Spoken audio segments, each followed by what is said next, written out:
You know what? I forgot once again that I was going to have like a background music that runs throughout this whole thing. And I'm also not sure how... I think my audio settings are all saved. Hello, everyone. Hello, hello, hello. Welcome. Am I live? I think I'm live. I should be live. But I need verification from chat.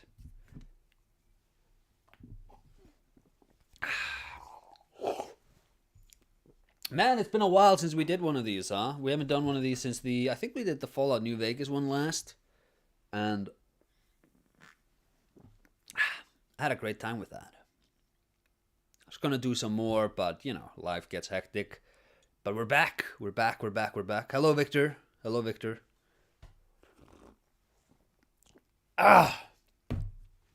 Just gonna... Audio sounds good? That's great. Thank you, Dinomatrix.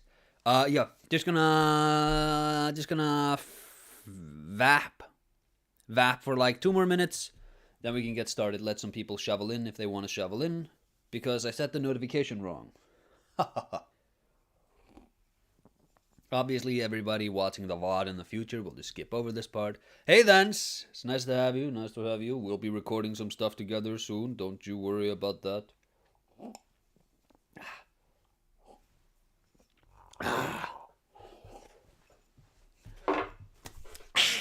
Coffee, baby. But yeah, so this is the Fallout post-mortem. It is being conducted by the one and only Timothy Kane, who's just talking about, like, this is one I've watched a lot. He's talking just about the design of the game, some hurdles they faced. He goes over, I'm pretty sure it's this one where he talks about the how the timer, the original timer was patched out so that you can't fail by just taking too long, because I think they found playtesters were just stressing out too much when they had that thing. And while, like, it's one of those mechanics which makes a lot of sense in theory, in practice it didn't lean into the best the game had to offer, they believed. I'm pretty sure that's in this one, because they weren't trying to make like a survival game or something like that. It's been a while since I watched this one, I'm not gonna lie. I've been awake for 40 hours, going to sleep. Oh my lord, yeah, you should be going to sleep, man. What are you doing? Good evening from the UK. Hey, Mithril. How are things in the UK? Anyways, let's get started. If anybody has any questions, you just shoot off your questions. I'm actually going to play this at 1.5 speed. And chat, you just tell me if the audio comes off wrong, and we'll fix it. All right. Okay, I'm gonna start the talk. You guys are in Fallout 1. Damn this! Why don't I have any audio, man? Hello? Mortem. All right. Okay, I'm gonna start the talk. You guys are in Fallout 1 post-mortem. I've been asked. Hey, without horns. Silence your cell phones. Please answer the reviews that have been mailed to you, the evaluation at the end of the talk. And I'm gonna stop 10 minutes early so people can ask questions. If you want to ask a question, you can just walk up to the mic on either one of the aisles. My name is Tim Kane. I worked on Fallout 1 when it was at Interplay for 3.5 years, from 94 to 97. I was the producer, the lead programmer, and one of the several... Chat, can you hear what this guy is saying? You need to verify. We hear it. That's cool. I'm going to do a quick overview. I assume everybody knows familiar with Fallout. The closed captioning is not perfect, but it's the best we have. When development started, because I was actually assigned to other projects, I was doing installers... It's low. Is it low? I can raise it up a bit. Because you're hearing it at a different volume from me. Sound handler, or critical error handlers, sound code for games like Stonekeep. In my spare time, though, I was working... Is this good? That kind of grew into Fallout. I realized 94 is a long time. So to remind you guys what was going on, the channel opened between England and France, and it was very popular. A large comet hit Jupiter. Jupiter was okay. And Friends debuted on NBC and was very popular, and Phoebe was my favorite character. Too low still. So Fallout... Chat, you just told me everything was okay. What is this all about? Let me listen to it myself. That kind of grew into Fallout. I realized 94 is a long time. So to remind you guys what was going on, the channel opened between England and France, and it was very popular. It sounds fine. It's fine to me. Shipped in October of 97. It took about 3.5 years to make. to put A you in the touch mindset, more. when it shipped, the games on the shelves were Total There we go. Annihilation, to the top-down RTS, Quake 2, the sequel to Quake 1, very popular game, you may have heard of it. Man, you know, And UO had it's kind of funny to think about this, but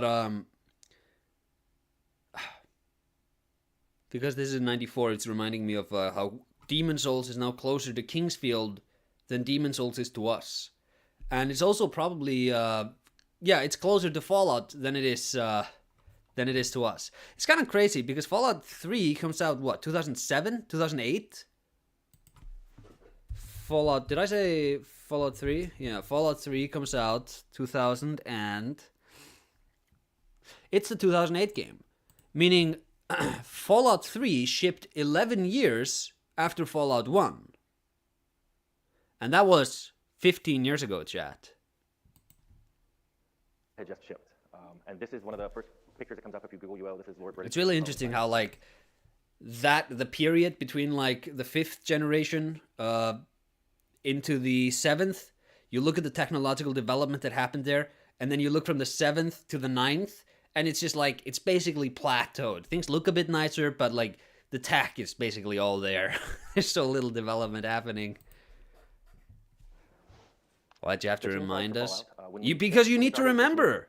You need to remember this, chat. You can't just be old and ignore it. What I'll talk to you about in a few minutes. One of the challenges in getting this game made. It's The unhealthy. total budget was about $3 million. Again, I don't really know. It never had budget. I never did budget work. It never had really a development plan made for it. It was very unusual the way Fallout was made. It was not your typical Interplay game. At the time Fallout was being made, Interplay owned several I am licenses, now dust. Star Trek and D&D, and we had no license on Fallout. In fact, we had no design spec on Fallout. It was just me working on an engine.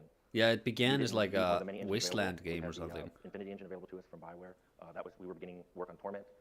I just kind of wanted to make my own engine. Nobody said no. That's the way things worked at Interplay in the 90s. So I just started writing an engine. See, this is what I'm like. Damn it! Why doesn't any company work like this anymore? Because the software development industry was so new that there was no bureaucracy, there was no formal organizational structure, there was no Excel sheets or anything like that. So it's just like, hey, you know, I'm a guy who works in this company.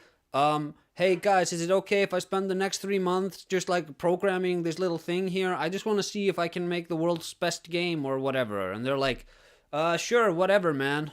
And then it's just like, yeah, that's just how it used to work.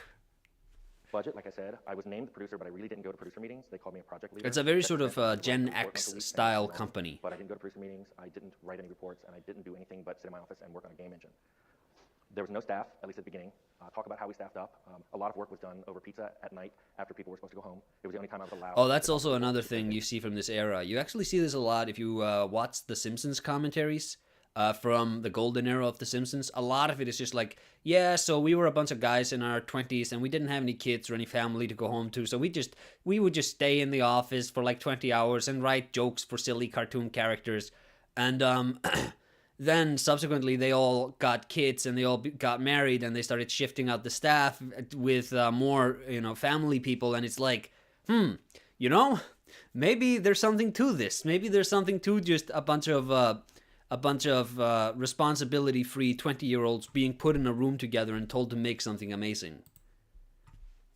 They were assigned other projects, and other producers were getting upset if I came by and talked to their guys about anything. So what I would do is I would buy pizza, go sit in the conference room around 6:30, and if anybody wanted to come in there and talk Fallout, they were welcome to do so. There was no plan written for this game. There was no specs written. It was really a seated pants kind of development. So in this post-mortem, I've divided it up into several sections. If there's a takeaway I want you to have, though, it's that the team I worked with was absolutely amazing.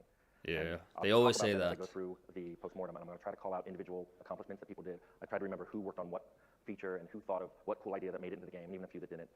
But it has been 18 years. People with business degrees got involved, then it all went downhill. Yeah, I feel like once you sort of formalize these sort of structures in the marketplace, they just kind of fucking suck. Sorry about swearing there.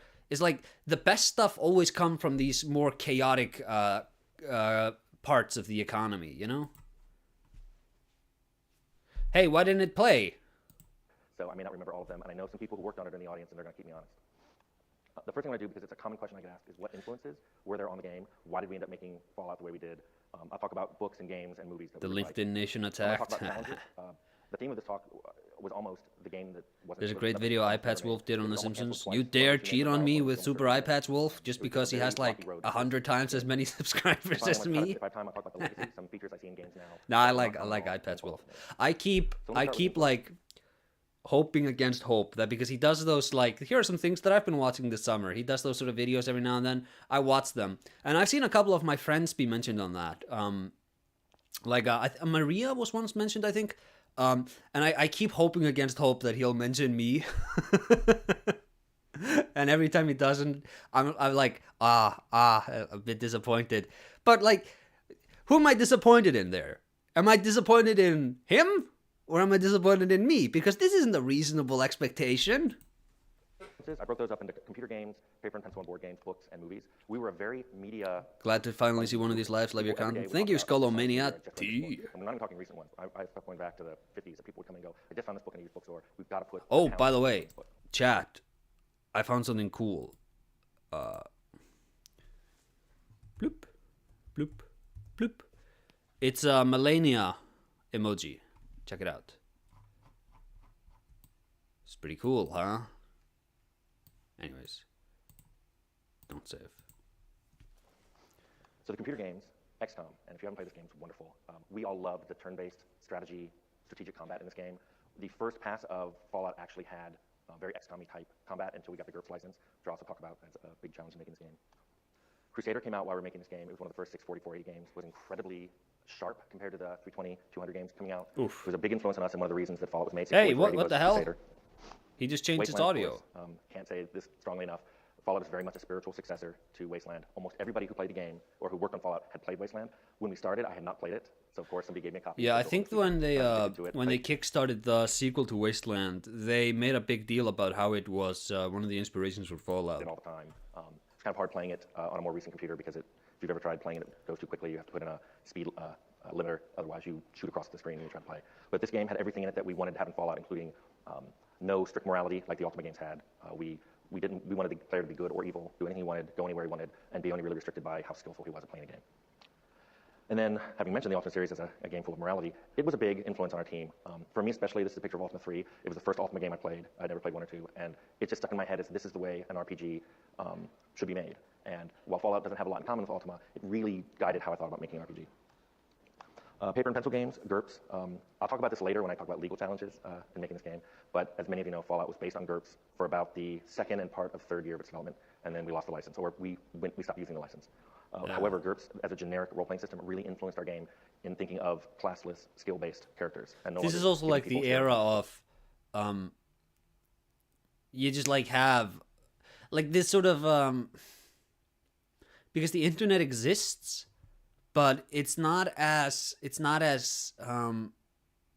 there's a much higher quality filter because everybody who's on the internet, like it's just Usenet at this point. And if you're on the internet, you're like a computer wizard.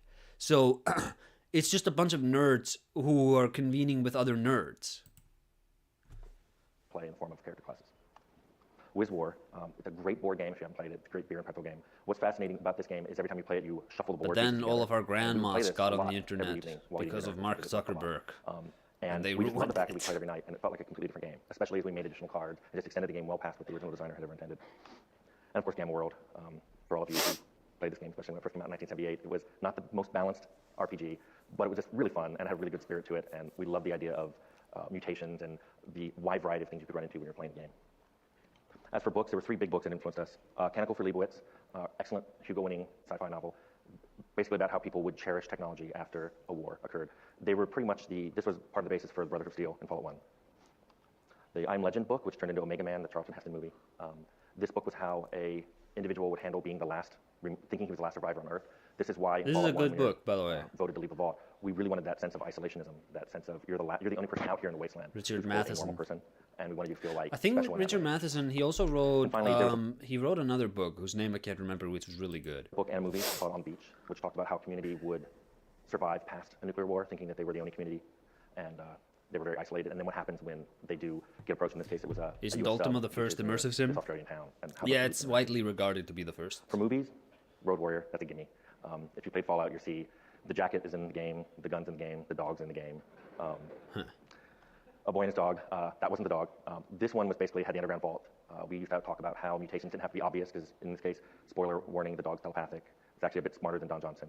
So we like to talk about how all mutations wouldn't be obvious. That didn't really make it into the game. We decided to make the ghouls very obvious and the super mutants very obvious. But the day after, this was an 80 miniseries that talked about how rapidly civilization would collapse, even the day after a bomb falls. And that was something that's very much woven into Fallout. We just assumed after the war there was no civilization left. It was every man for himself, and there would actually be few vestiges of civilization that would survive a nuclear war.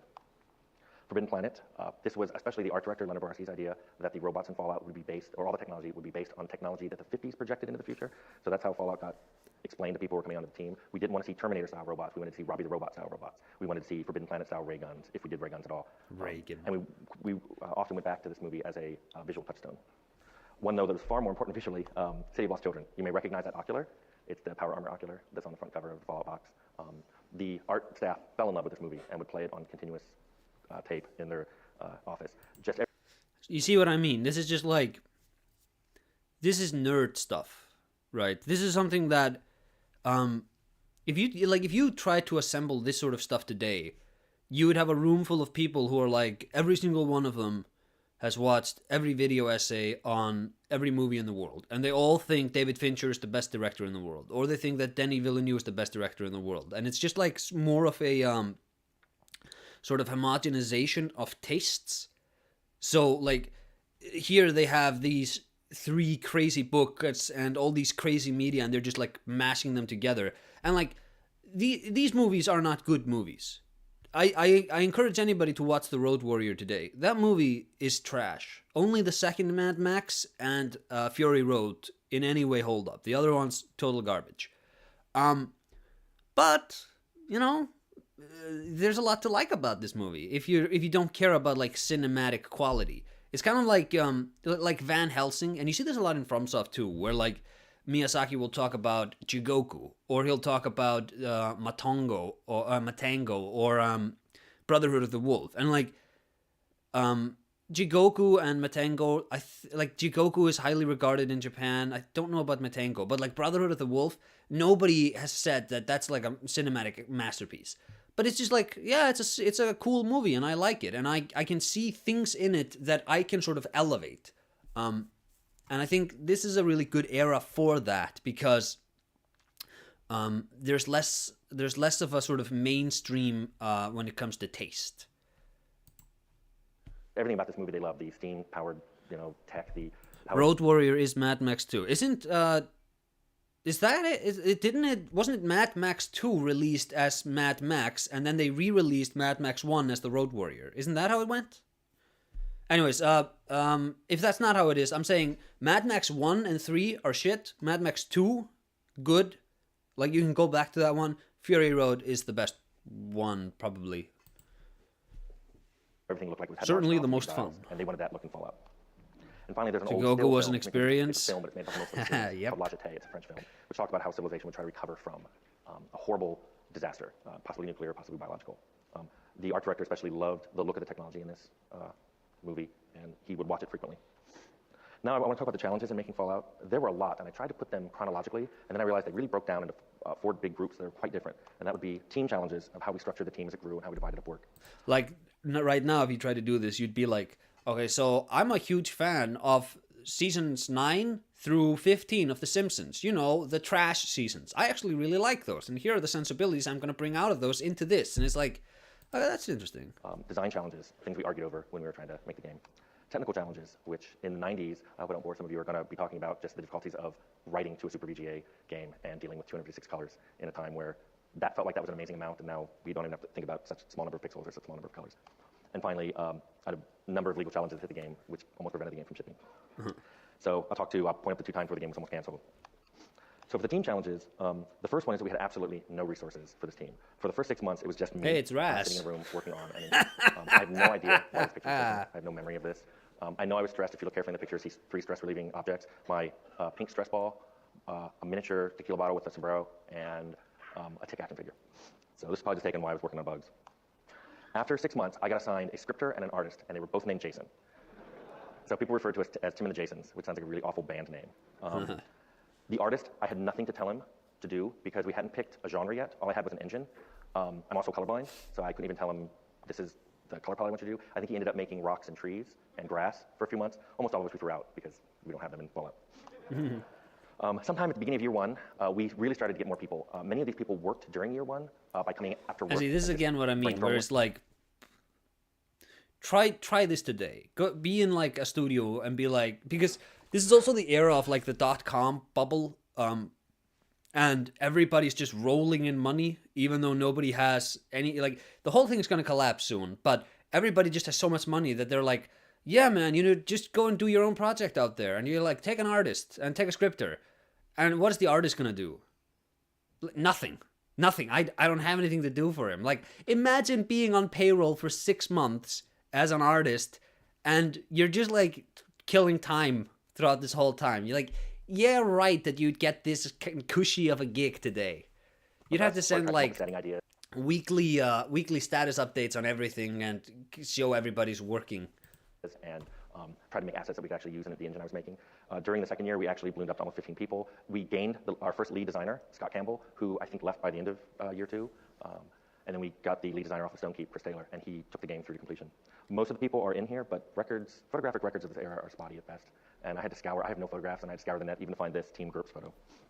Finally, in year 3, we had about 30 people. This is the majority of them. There are a few people that aren't pictured that primarily worked on Fallout, but were actually assigned to other groups. The homogenous nature of modern culture is a problem. You need to actively seek out the weird stuff. Yeah, and it's always like, because like fashion happens on the fringes. It's kind of like that scene in The Devil Wears Prada, where Miranda Tate, is that her name? I don't remember her name. Meryl Streep's character is like explaining how Anne Hathaway's blue shirt, yes, she didn't pick that herself. Like, it was created 3 years ago in the summer catalog, that color of turquoise. And then it's like, after it was on the fashion shows, it was like too eccentric for everybody.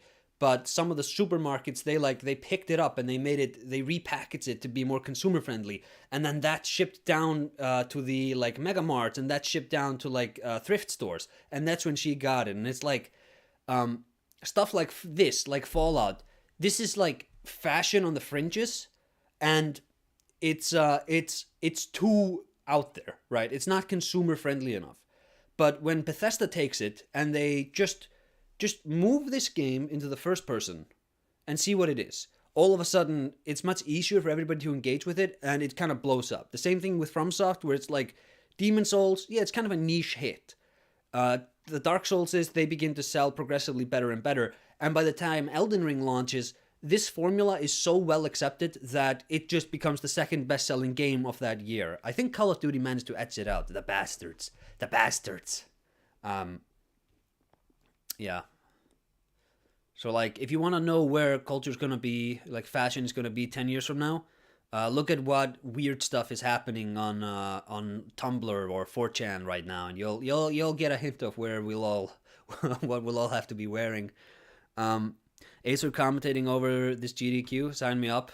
Hey, gang spanker, 420. Fallout was not under Black Isle at the time. Black Isle got created in about the last 8 months of Fallout's existence. So Fallout was produced under Interplay's moniker, and then Fallout 2 was done under Black Isle. But Fergus provided us with a lot of people right at the end to let us get a lot of assets done that we otherwise wouldn't have had time to make. The early development of the game was really rough. I actually have a video here. And there's actually, if you study the history of rock and roll during the 60s, I don't remember the music producer's name, but there was this guy who went and he decided he was going to live with the hippies. And he just lived with the hippies and he listened to their hippie music, and it was like, this is almost exclusively trash. But every now and then he'd pick up something that was really good. And then he positioned himself as the filter between like the hippie culture and the normie culture. And because he was able to create sort of a quality filter to allow only the good hippie music to come through him, he was able to make a lot of money. It's the same thing as like Nintendo's seal of approval, where the video game crash happens because video games are garbage, and then Nintendo comes in and they're like, we are actively just going to filter out all the garbage. So when you buy a Nintendo game, you know you're buying a good game. And that was such a good competitive advantage. And that's actually like, because it's kind of taken for granted that you don't want one console to win the console race. You want like hard competition. But the more I think about that, the more I actually don't think that's necessarily the case, because the fourth, fifth, and sixth generation are like the golden era of video games. The NES, I think, had 2/3 of the market share. The PlayStation, I think, had like 4/5, and the PlayStation 2, my god, like the greatest selling console of all time. These are the least competitive eras, and they're also the best. And I think it has something to do with, number one, when you have such a big install base, you can release basically anything and make money for it. So you get a lot more experimentation. But number two, I think it's because when you have that gigantic install base, you can actually apply a quality filter downwards. So the Nintendo seal of approval, that actually is really, really valuable when you already dominate the entire market, because everybody has to compete on the merit of quality. And provided that the sort of gatekeepers over at Nintendo, provided that they are actually in tune with what quality game design is, you can sort of softly funnel the industry into being better. And you see, like, in the seventh generation, when this all begins to break, it's not just the advent of like cinematic action games that takes over. It's also that the Xbox kind of breaks the console monopoly which had existed prior to that, right? And we haven't really recovered since then. So the quality, like the industry used to be tuned around, we have to design quality so that we can be sort of spotlighted on these consoles, whereas now it's more like we need to just sell more games so that we can sell more of our console. Yeah. It's just a thought that I've been having. I don't know if it has any actual merit. This prototype merit. actually is on the Fallout 1 disc. If you look in an extras folder, you can actually play it. I don't know why I included it otherwise, just to show people what the game would have turned out if it had just been me for 3 years. We had a lot of trouble conveying the idea of this game to other people, especially when we hired them. Oh yeah, I in the can first year, we believe didn't know what that. we were making. After we did know what we were making, the team expanded every year to be about double the size it was the year before. It was hard to explain to those people as well as the marketing. Do you think it was just the fact that Fallout was an isometric RPG that made it to the fringe, or something else? It's everything. It's like he was talking earlier about all the influences that went to making this game, and it's like, we want Robbie the Robot from the Forgotten Planet, or Lost in Space, and we want like Mad Max, and we want Richard Matheson novels, and we like this stuff and this stuff and this stuff, and it's all like this weird esoteric nerd stuff. Like Mad Max, maybe not so much nerd stuff. I think that was pretty pop culture, but it's all of this like he's going to explain now. Just it's very difficult to hire new people to work on this because it's actually very difficult to conceptualize what this game is when you don't already have a Fallout to point to and say, yeah, it's like that. What Fallout was about. We had a dark humor style that was hard to convey. We had a sort of isolationist. It didn't seem like the game would be fun when you described it to someone. It sounded so morose. But when they played it, they always thought it was a lot of fun. And I had trouble expressing that to people, especially administration, who No, my nose is blocked. just wanted to cancel it because they thought it was too nebulous what we were making. So Chris Taylor made a wonderful vision statement that I'm going to include in the. It's not part of the PowerPoint, but I'll include it in the docs that you can download when you get the talk later. But I included like a page of it here. He basically gave 15 reasons why you wanted to play this game, and he started with mega violence. It goes on to there to things like playing the game your own way. Deciding whether you want to be good or evil and living with consequences, and that became very difficult later when we were trying to explain why you could kill children. So I'll let you read this on your own. So another challenge we had with this team was we all worked very long hours because it was a very small team. Most people didn't mind. In fact, most people just came in and worked nights and Saturdays all on their own. Where this became a problem was in the last, say, 6 months of this game, we had to go into crunch mode, and since everybody was already working 6-day weeks, we started working every day. For the last year, half a year it was being made. People were pretty much at work every day for 12 to 14 hours a day. We joke about it now when I see some of those guys, but there was like 6 months where I never saw a movie or a TV show, a grocery store. A lot of people just started taking their clothes to cleaners because they weren't even home long enough to do laundry. You just lived with these people more than they lived with their own families. It was awesome because we were in our 20s and didn't know any better. Right? I don't know if any of us could do that. Right. Is this not exactly the same story the Simpson commentaries from the Golden Era are telling? An awesome thing I wanted to point out here, though, that happened was in the last 6 months the Fallout was being developed. A lot of the people who were in QA volunteered to come in on the weekends and work for free. And this is in an environment where if you were a QA member at Interplay, you could come in on the weekend and get time and a half or even double time by working on assigned projects. But these people would come in. Personally, I would like developers to start breaking the mold instead of staying to the known formulas for every genre. I'd want them to try new ideas that aren't comfortable. Yeah, but it's like, if you want, like, video games are now very, very, very expensive, and there's so much more competition that there's less money to go around, and people just don't want to take large financial bets on unproven concepts. But I think with like the indie game market, that's actually a good example of what I was talking about with like how fashion like slowly drips downwards, is that the stuff you're seeing in the indie market today is stuff you're going to be seeing in the AAA market 10, 20 years from now, once those new fringe mechanics and experimentations have sort of been safeguarded, and we know how to make good use out of them. And actually, like with quality filters, you can kind of see that like before the indie apocalypse, whereas like you had like Limbo, and you had Minecraft, and you had all of the like Terraria. It's like 2010 to 2015, basically. Every other month, it seemed like we were getting an amazing new indie game. And now, it's not so much. And I think it has to do with, back then, you could just make an indie game, and it basically sold enough to, like, it was just like, you just make a lot of money. But now that everyone's doing it, the quality filter for Steam, because I've had to set this up for when I release Snail. Do you guys know what the quality filter Steam uses is? You have to pay $100 before you can post your game. And like, I get that you don't want to close the ecosystem down completely. You want people to be able to commit to that place.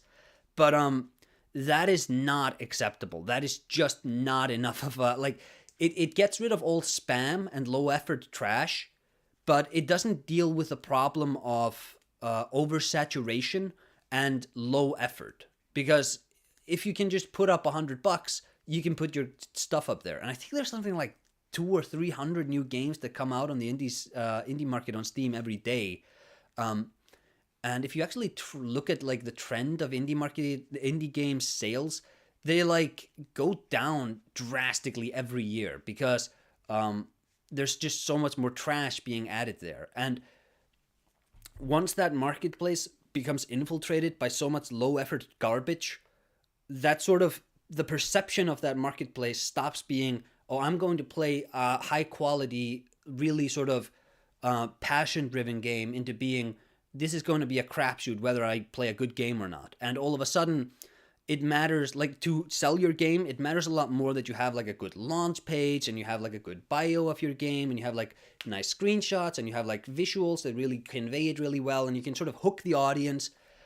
And you just didn't need to do that back in the day, because the high barrier to entry, that there weren't a lot of people who knew how to make games by themselves, that alone kept the quality of the average indie game that was coming out. It kept it much more relatively high.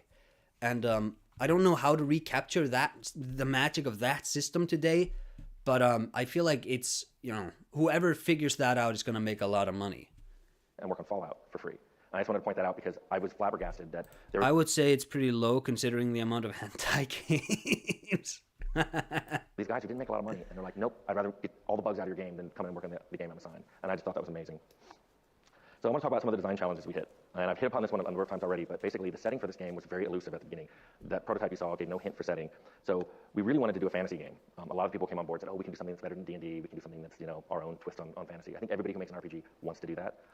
We quickly threw that out because there were so many other fantasy games being developed, and this is the one choice we made unwittingly that actually saved us from being canceled the first time. And I'll talk about that in just a second. Our second idea was epic.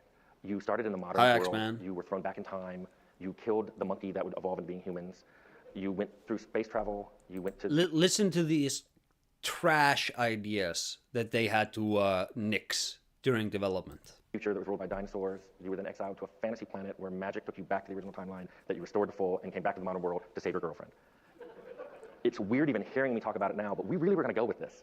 And I think one of the other producers kind of slapped me and said, there's no way you're going to get the storyline made. It's not going to get proved. You could work on it for years and no one will ever do it. I sometimes wonder what it would be like if we had done this game. And I believe Scott Campbell, the designer at the time, may still have it written down somewhere. I'd love to see it. See what we thought was cool, 18 years ago. From that, though, we really liked the alien idea that was part of the whole space travel. And we all loved XCOM. So we actually narrowed it down to a storyline involving aliens. I'm not sure there's a way to get rid of the junk games without stopping the flow entirely, at least on Steam, GOG, Epic Game Store. Yeah. That's why I think it's so valuable that we have so many YouTubers who just like if you get like a PewDiePie or a Markiplier or like a big YouTuber just talking about your game in one of their videos, or if they make a game about if they make a video about your game, like you're set for the year. And I think that content creators in this space, they can actually act as like the quality filter. This is why Alpha Beta Gamer, I love that channel because I have never been steered into shovelware by them. Like I don't always love what were the games that they send me, but I've never played something and been like, wow, this was a total waste of my time. It's more been like, well, this doesn't gel with me. And I think that sort of it's kind of like it's a good and bad thing because like if Ubisoft throws a couple of $100,000 at you and they're like, hey, promote this game, they'll be like, okay, and then the reliability of the sort of that sort of peer-to-peer quality filter of I trust this content creator because he and I have similar tastes, like that sort of can be broken by that. But I am otherwise I think that's probably the best way to sort of recreate a quality filter. So people in the future, if you're making video games and you wanna get a lot of sales, getting good with the content creators. I actually don't know if that's that's probably the best strategy, but I think they can also sort of smell that, like if you're coming to them and just sending them links to your games, because I get that sometimes, and I don't think I've ever played a game like that unprompted. It's always like it always has to be from somebody whom I like or respect first, and it's very hard. It's very hard to like build that network. Invading the planet and taking over the entire planet except one city. So you go back to that city, which is kind of your home base, and you leave the city to go fight the aliens. This isn't what we went with, but it was kind of how I'm giving you an idea of how it morphed into Fallout. The idea of the vault that you use as your home base, and you went out into the wasteland. We finally one day decided we wanted to try to do Wasteland 2, so we went to post-apocalyptic, and we spent the next year trying to get the Wasteland 2 license from EA. They never gave it to us, but we got so enamored with the idea of making a post-apocalyptic game that we couldn't stop working on it. We just liked it so much that we just changed over all the game to post-apocalyptic and said, well, we didn't get the Wasteland. Yeah, Let's Player or streamer will highlight a game, but that leads to games that aren't that great for a normal player. Any indie dev will just make a Let's Play only game. Hard agree on Alpha Beta Gamer. Yeah, that's also another issue that I do have is because like just as much as the sort of content creators can work downwards to promote the games also work, like the games work upwards and it works downwards. So you have something like Outlast, and there's a lot of design decisions in Outlast that don't make any sense. Whenever you're supposed to be startled, they take the controller away from you. Like you can't actually move because you walk into like a cutscene of yourself being startled. So you know every time a spook is about to happen because they preempt it, and it ruins every single startle that they set up. The scripting, it completely wrecks it. And it doesn't make any sense unless you think that they were trying to do this for Let's Players. Because that's actually, it makes sense to design it that way if the average audience is going to engage with it passively by watching somebody else go through it. Right? Because then you have much more control over it, and you have more like screen capable moments. Not sure. I'm not speaking ill of Red Barrel. I love a horror success story, and I'm not sure if this is actually how they conceptualized it, but that's the only way I can make it make sense. Otherwise, it just feels so baffling to me. License, we're just, making our own. So we finally went post-apocalyptic, and this is when the first near cancellation occurred for Fallout. Interplay acquired the Forgotten Realms and the Planescape D&D licenses in late '94, and at that time, Fallout came up at. Yeah, this is also the era of like, hey, like George Lucas is probably the most underrated person in the video game scene, because he would just be like, yeah, LucasArts, yeah, just do Star Wars games. I don't really care what you do, and he would just like throw money at them, and they could just experiment all they want. And like this is the era of like, hey, can I get the license to every movie Steven Spielberg has ever made? I'll help you move the couch. And it's like, yeah, whatever. So like a lot of crazy stuff was happening.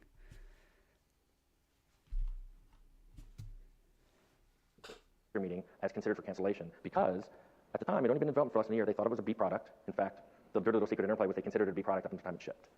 They had thought about the negative effect the power of content creators can have on games. Look at VR, since it's difficult to stream and it has trouble hitting the mainstream. Yeah, VR, unfortunately, I think VR is probably the most exciting thing outside of the indie market we have going for ourselves, because adding that entire analog controller of a head rotation and like eye tracking, that can like, oh my god, just like thinking about designing a game where I know what the player is looking at any time, and I can actually manipulate the environment based on knowing where the player is looking at. It's like, holy crap. Imagine if you made a game like Prey, where you have like enemies that transform into cups and stuff, and you can do it like in frame when the player is looking elsewhere. That stuff I think is so interesting, and it's like there's like there's so much like conventional game design wisdom that you sort of need to throw into the trash, and it's so chaotic, and it is bound to create so many masterpieces when it hits. But unfortunately, yeah, it's first of all it's very expensive, but so not a lot of people buy it, which means the install base is quite small, so you can't commit a lot of money into that. And that's something like Sony and Microsoft really should be doing. Instead of buying up Bungie and Activision, spend a couple of $1 billion just going all in on VR. Because if you make enough masterpieces that are VR exclusive, people will buy the VR. But yeah, it's very content creator unfriendly. And some genius is going to figure out how to work around that. But I don't know. It's like I wish I had like it's kind of like, because when you're watching like a streamer, you want their face and to get the reaction and that stuff. But unless you like create a dome VR, that's just like a dome that goes over your head, so you can have that sort of Iron Man screen of their entire face. It always kind of looks like you're watching a Vine or like a TikTok of somebody who's about to fall on their ass whenever you watch them like full body doing VR. It doesn't look nice. Once it shipped, they were going to get all the people on the team who wanted to read. Because chat integration into VR games isn't quite where it is with like PC games. Like you can do it, but it's not quite as intuitive. The experience I don't think is it's not quite as tight as people have come to expect. Like Descent Down the Mountain. Maybe if they'd have gone all in on VR 10 years ago. With the other games that were on the shelf. They did not want to see their D&D games up there losing dollars to this side project, effectively, that Interplay was also working on. So marketing was convincing Brian Fargo to cancel it because it was too competitive. In the end, I went into Fargo's office and I basically begged. I got down on my hands and knees and I begged him to let us make this game. It was just a few of us. I convinced him it was a tiny budget. I didn't know it would get ballooned to 30 people. And I showed him the work we had done. And I'm amazed. Brian has a lot of positive qualities. I didn't think he'd see from that prototype what we were going to end up with, but he did. And he ended up not canceling the game. The second big design challenge we had was deciding what view to do. At the time, first-person games were coming out and were considered super immersive. That word's been used now for a decade and a half, and I'm still not sure what it means. We wanted to go third-person because it was more strategic to play a turn-based combat system that way. A lot of people call Fallout isometric, just to get pedantic. It's actually cavalier oblique. Why? You can see the Why the did you write it like this, man? We're actually tilted 30-60. We did that for a reason when we laid down the hexes that were. Oh my god! Oh! No! The letters are still white, but there's a white background. Why didn't he just, Oh my god, this guy.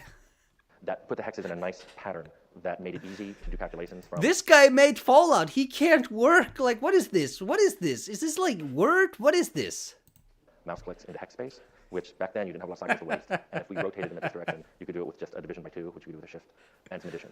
So we ended up picking that angle for that sole reason. It's and like the art movie director Slight, liked the it because he thought program or buildings looked something. better at 30-60 than at 45 degrees. So he bristled every time somebody said we were an isometric game. So like I said, they were good for rotation. They're also really good for distance calculation. You have 6 rotations. You pick 2 points. He's really lucky that he wrote good for distance calculation, and not a single more letter, because he would have had to commit. He would have had to commit. The screen is very easy to calculate. Like it would contrast against the white, but also against the brown. So you can't have black and you can't have white, and you have to go on the other side of the color spectrum, which is to like yellow, or maybe even some green. But then that contrasts really poorly against the black. He's so lucky. Between them. The worst thing about this was it's really bad for up and down movement because you can only go along those 6 directions. And if people went up and down, they would wiggle back and forth. We never really came up with a solution to that, and we shipped with it. Obviously, people didn't think it was that awful, but the art director absolutely hated that. And he wanted to go with a 12 rotation system, but then there's really no good way to make someone walk from 1 hex to a hex 2 up. So I nixed that. For anyone who played the game when it first came out, there was a game timer in it. The player to finish the first quest in a set timer, the entire game would fail. This was something that we put in to give the game a sense of urgency, but it was really controversial even among the team. Half of us loved it, half of us here it hated is. We would argue about it. We argued about it until the day it shipped, and as soon as it shipped out the door, we made a patch that actually took that out. If there's one thing I could go back in time and change, it would be to remove any timed quests from Fallout. I just didn't like the false sense of urgency, and I also felt like the player had the sense he had to rush through the game and miss fun things to do because of that stupid water chip timer. A big problem we had, I told you we were very much media sponges on the team. Everybody wanted to put their own cultural reference stamp into the game, whether it was a TV show they liked or a movie that they liked or even other games they were playing. They wanted to put little inside jokes in so that people playing the game would go, oh, I know what they're talking about. This is also something that the best media always has, is when you put enough stuff into the world, eventually the world just obtains a level of realization that eventually it just kind of starts telling its own story, and it like creates its own characters. And it's like a wonderful thing when you've worked on a fantasy world or a story long enough for that to happen. If you put in a joke or a cultural reference, if the player didn't get it, they shouldn't even know that that joke or cultural reference was being made. And this image from this is one of the perks you get for unarmed. It's if you hit someone, it automatically becomes a critical hit. It's called the Slayer. That makes perfect sense to somebody who just is saying, hey, well, that's a good name for someone who always gets critical hits. It's actually in that way because Chris Taylor was a huge fan of Buffy the Vampire Slayer and wanted at least one perk in there with the name Slayer. Another example that probably nobody would know about because it's so deeply embedded was Gizmo, which is one of the main characters who had voiceover and a nice 3D generated head. I will always stand that F1 game timer. Yeah, like, I think it's just a question of like, do you like the ambience of like urgency and dread, or do you want to explore the world? And it's like, you can do one or the other. He was one of the people who could fight for control of a place called Junktown. Well, Gizmo's a good name for somebody running a place called Junktown. A lot of people think it's a reference to the movie Gremlins. It's actually an inside joke. It was the name of the skunk I owned when I was 12 years old. So now you know. There's a ton of references like that in Fallout, but just being able to pull them out. This guy owned a skunk. Let's talk about that, chat. Like I said, they buried them. Everybody posts skunks in chat. What the inside reference was, you'd never know it was even being made. I don't know if they have that emoji. Naming Fallout was very difficult. It was not named Fallout at the beginning. It was actually named Vault 13. In fact, the batch file for building the game always generated vault13.exe, and even after we renamed it. All right, that's a good name, but can we just appreciate that Fallout is S tier naming? It is a perfect name for this franchise. There was just the last line of the batch file just said copy fallout.13.exe to fallout.exe. We really liked this name. We thought it was science fiction-y and kind of mysterious, but marketing didn't like it because it didn't give any sense of what the game was about. They suggested things like Aftermath and Survivor and the one flea generic post-nuclear adventure, which we actually put at the bottom of for a while. What really happened was Brian Fargo took the game home. He's the president of Interplay. He took it home and played it over the weekend and came back and put the CD on my desk and said, you should call it Fallout. And it was just a brilliant name. It was one word that we didn't think would be abbreviated. It captured kind of the essence of the game. And oh my God! You found the skunk. So we actually switched the name Fallout just in probably like 4 or 5 months before the game shipped. We did most of the box covers and stuff. I'll talk about that. We wanted to name the system as well because at the time people were not only naming their games, but they're naming the system used in the game. And when we lost GURPS, everybody felt like we needed to have a name for the system. And since the system we eventually developed had these 7 stats: agility, charisma, endurance, luck, intelligence, perception, and strength. So I said, well, just put them in that order and it spells A-slips. That'll be the name of our system. That lasted a day until Jason Swin, one of the other designers, came in and said, you know, you can rearrange those letters to make the word special, and everybody likes that a little better. I've never forgiven him for that. Diablo. Fun game. I loved it. Thorn in my side because it came out in '96, and it was real-time, multiplayer, isometric RPG. I had to go to lots of meetings with marketing and the administration. They wanted Fallout to be multiplayer and real-time. Now, we've been making it for 2.5 years. That was not going to happen. But there were a lot of meetings, and it came really close, and it actually slowed down development for a while because we had to do feasibility studies of rewriting the code to make it real-time and rewriting, adding a network layer into the game. Finally, I persevered, and even though there were severe doubts in the marketing projections for the success of the game, they let us stay with single player. And yeah. Those damn marketers, those damn monsters in marketing almost took Fallout, guys. It's a little more.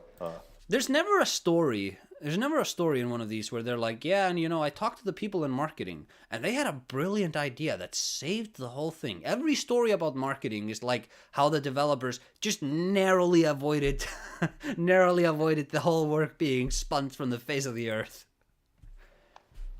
And it's like, I think this is also one of these things about the nature of these corporations and how they're structured, is that if you get an outsider to run these companies, there's almost always bad. There's good examples of like Reggie. Reggie was like a Pizza Hut guy, I think.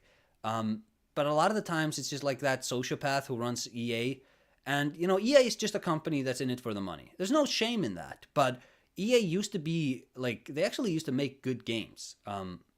You can actually find I don't remember which game of theirs it is, but it's a game from this era where they had like a booklet that came with the cover, and it talks about how we're Electronic Arts and we believe video games can be so much more than just a way to kill time. And it was like talking about the artistic merits of the medium.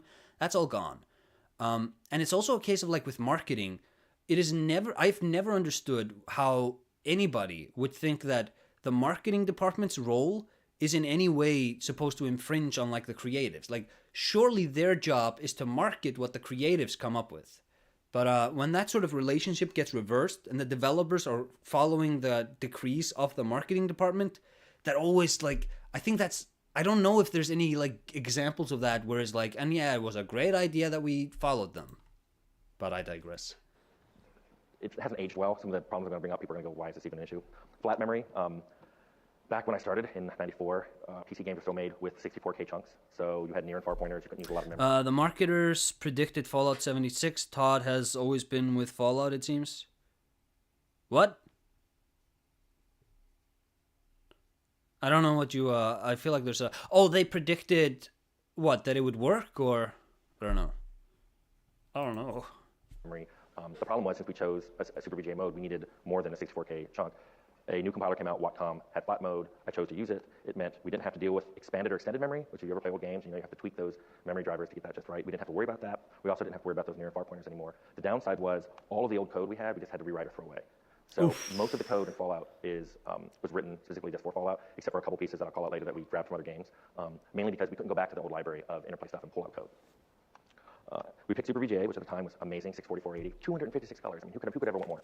Damn, bro. My artist wanted more. They actually made all of the sprites using Alias, and they made it high resolution, and they made it with 16-bit color.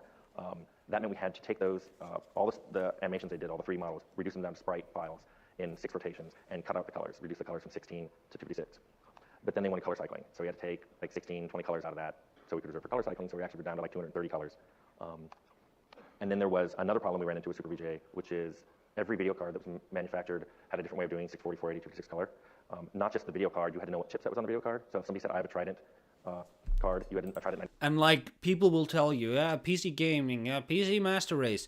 No, guys, this is why consoles are never gonna die. Because you just have the one setup every damn time. 9600. You had to know, did you have a Trident 9600? None of this driver issue, none of that. It's just you know what it is every time. And detecting the cards were very difficult. Sometimes you just had to ask the person when they started up the game, what card do you have in your machine? And people didn't know that. Luckily, in late 94, BASIC came out, standardized Super VGA. We rewrote all of our code to that standard. Pretty much. That's actually not like it's not this difficult anymore. I doubt if you could play the game if you had to pick an old yeah. video card off of a list of 20 and hope that it matched whatever the modern specs were. We chose sprites, obviously. I'm sorry. We originally thought about doing it polygonally, but the test we did couldn't give us the level of detail we wanted. But having this many sprites led to an incredibly large footprint, and there was difficulty catching them in. To this day, that's why Fallout sometimes chugs, just because it has to load in a sprite before it can split. Polygons were just starting to become popular, and believe it or not, we actually argued whether the industry was going to go polygonal or not. People thought, no, sprites are just the way they're always going to do it. Polygons are a fad. Obviously, that's wrong. The talking heads, when you're playing the game, you see those heads that pop up and they're one fleet-tailed and they have voiceover. This was Leonard Borowski's idea, but they were pretty much implemented by another artist named Scott Rodenheiser. Scott would actually form a clay head, heat in a kiln, and then he would sit there with a 3D scanner, a point scanner, and hit point by point by point by point by point on this head for hours, days at an end, until we had a 3D model which looked like the one in the upper left there. Then we would add the polygons, add the color, and light it. That entire process on here, just to go from the clay model. Oh yeah, this is before ZBrush. And then it was another Good 2 or 3 hours lord. to get all the phoneme matching done for all the voiceover that was done. It was probably 4 man-months per head, which is why we only had, I think, a dozen. There was no way we could put more in. We wanted, the original design, I think we wanted 40 or 50 of them. But after we did a couple, we realized that was not going to happen. Followers were not in the original spec for the game, and we had no time to code it when the idea came up that, hey, why don't we have these guys follow you around and help you out, especially in tough areas. So the scripters on the and this is one of those team things, the 3D heads, it's like, you didn't need to do that. Put in a few, I think Dogmeat was the first one. I don't think it added anything to the game. QA loved it. It tested really well. It's one of the best features we ever had, because people imagined that it was like this. This is what it was like when they're fighting through the wasteland with their follower. When in actuality, it was more like that. And if you ever had Ian in your group and you let him have the Uzi, he would shoot it in burst mode, and he didn't care where you were standing or where the other followers were standing. And we never fixed that because it wasn't done in code, and there was just no way to expose the appropriate AI to script. We literally didn't have time to do it. So that's why the AI is what it is, and I'm kind of embarrassed about that. This is one of my funnest technical challenges we had. One day, I forget who it was in Airplay, somebody came and said, hey, we want to put the Windows 95 logo on the bottom of the box so people know it's Windows 95 compatible. And I said, sure, that's not a problem, because we tested it on every platform that's out, and Windows 95, WinNT, there was some other Windows we tested it on, and it all worked fine. Well, we failed cert because it worked on Windows NT. I want to repeat that. We failed certification for 95 because it worked on Windows NT. Now, what the certification said was it should fail gracefully on Windows NT. And I remember calling Microsoft and saying, it fails so gracefully that it doesn't fail at all. And they're like, no, you can't do that. So Chris Jones, the other lead programmer, he just recoded the installer to fail. It would detect that you were on NT and just stop. It's pretty good. In hindsight, it was really good he did this because all the Windows platforms that came out after 95 were based on NT. So you could never play Fallout after 95 if we didn't make sure that hand installation still worked. You could just copy all the files over by hand and they worked just fine.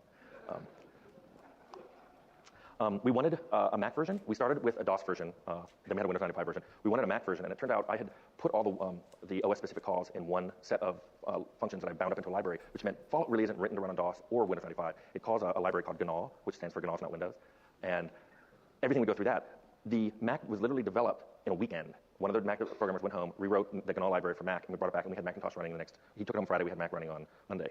So I hired, he was too busy to come over on the team, so I hired one Mac developer, and he's responsible for everything that went in to the Mac side. He did the installer, he made sure that the features worked, the assets worked. He also did something that you probably have never heard about, and I insisted upon because I'm stupid. I wanted the save game to be interchangeable among all three platforms, DOS, Windows 95, and Mac, meaning you could be sitting at Windows 95, save your game out to a floppy, pull that floppy out, walk into a Mac machine, put that floppy in, and load it on a Fallout Mac there, and it would run, which meant he had to do all the big Indian, little Indian swapping on the save game. I don't know why I wanted this. Nobody ever used it. It was in the manual. Nobody's ever. And hey, we have cross-saving again now because of Phil Spencer, I think. Just hell. And I've apologized to him for that. Let me jump quickly to legal challenges. I'll talk about one that you probably all heard of. Fallout was originally based on the GURPS license. We got it during our second year. I was the one who really wanted it. I played GURPS all the time. I love that system. I thought it would be great to have a GURPS RPG finally on the market. However, probably by the end of the second year, maybe the beginning of the third, there was problems with them not liking the level of violence in the game. We were very violent. They didn't like the art style. Those skill deck cards with the cartoons on it, they hated those. And actually, it was literally too late to change any of these things. We thought we were going to be done in 6 to 8 months. It actually was going to be a little more than a year, but we just couldn't possibly change it. So at this point, I figured we were going to be canceled. The discussions with Steve Jackson Games went above my pay grade. So it went into closed-door meetings over in the administration building. And the word coming out was that we were canceled, and we were going to be moved to Torment or Descent Down a Mountain or the other D&D games being made. But what happened was, GURPS was torn out. I was asked to rewrite the GURPS combat system. Chris Taylor was given about a week to redesign it, and I was given a week past that to code it. And now it's really funny to think about that GURPS, the greatest claim to fame GURPS has as a role-playing system, is that it's the system Fallout used to have. Canceled. So I'm not exactly sure how we did it. The best vengeance is living, is I know thriving. we drank a lot of soda. We were there all the time. I know we smelled bad too, but we did it. In 2 weeks, we redid all the combat sim skill system. And Chris did the entire Fallout game that you're playing, with the exception of perks, were done in 2 weeks. Music, really briefly, the ink spots, which you're hearing at the beginning. We wanted that in the game because it was a nice 1940s, 50s. Oh yeah, that's my grandfather's favorite group. This is a fun. I think he's gonna talk about this, but it's like the song like where they chose was like maybe. That was like that accidentally makes so much sense in the context of the story. My mother attended when she was 6 years old. We went to EMI and we wanted, excuse me, Baby I Don't Want to Set the World on Fire. They wanted a ton of money for it, and they would negotiate very slowly. All I remember is several months went by before we finally heard back that we weren't going to get it. So we ended up just picking a new one, not quite at random, but really quickly off their back catalog. It's called Maybe, and it turns out that when you actually play the starting and ending moves of Fallout, actually seems to fit the tone a lot better. If you listen to the words, it's about somebody wondering if the other person's going to miss them when they're not around anymore, which is perfect for Fallout. We had trouble with ratings. I don't know why this was. We were submitted for T. We never said we were T. Why are we watching it sped up? Because I don't want to be here until 11 p.m. A few specs we had were caught out our mega levels of ultraviolence and blood and drugs. Like the video is already like an hour long, and I probably add an hour of useless narration to it. Do I ever plan on looking at Arcanum? I don't have any plans to. Like I like Fallout, but I've never made Fallout videos, and I feel like there's so much Fallout stuff out there already. Like I could probably pick up some new ideas to talk about, but these are really big, long games, so it's kind of a commitment if you want to make those. And I still have those Armored Core videos and those commentaries to make, so, you know, oof. But chat, if you want Fallout videos, if you want me to have the time to commit to this, patreon.com/medievalmegabad. Course and said you can't have tea, and boom, we got an M rating. We didn't mind Optimal that. time saving. Optimal time saving. I like when I have Audible on when I'm at work. I just have like every audiobook. It's just playing at like 3.5 speed because I can't be asked to sit around these people and they talk like this. When I added my videos in like two times speed. So I'm talking like this when I'm listening to my own voice in the video, and it just helps. It just takes less time. I don't know if it comes through in the final edit, but this led to the child killing controversy. We allowed it. We just said, look, we're gonna have kids in the game. If you shoot them, it's a huge penalty to karma. You're really disliked. There are places that won't sell to you. There are people who shoot you on sight, and we thought people can decide what they want to do. There was a small problem with that, and that if you ever did a burst mode with a gun, you sometimes shot children inadvertently. This, of course, contributed to our M rating. However, Europe said no.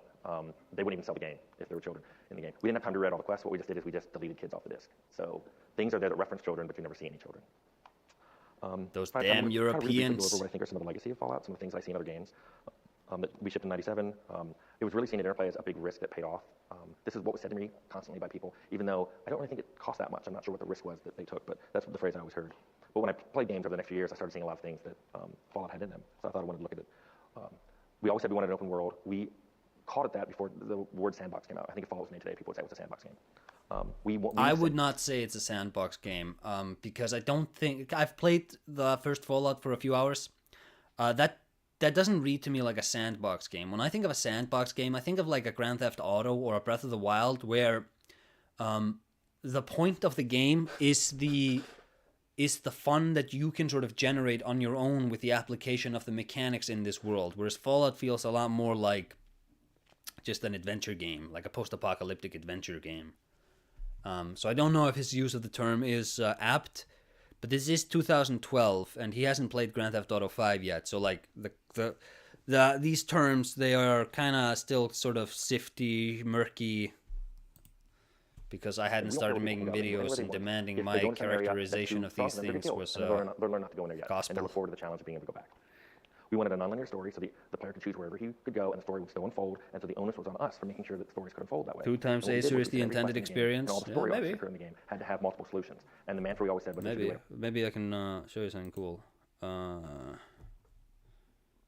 So like when I'm editing, it comes out like this.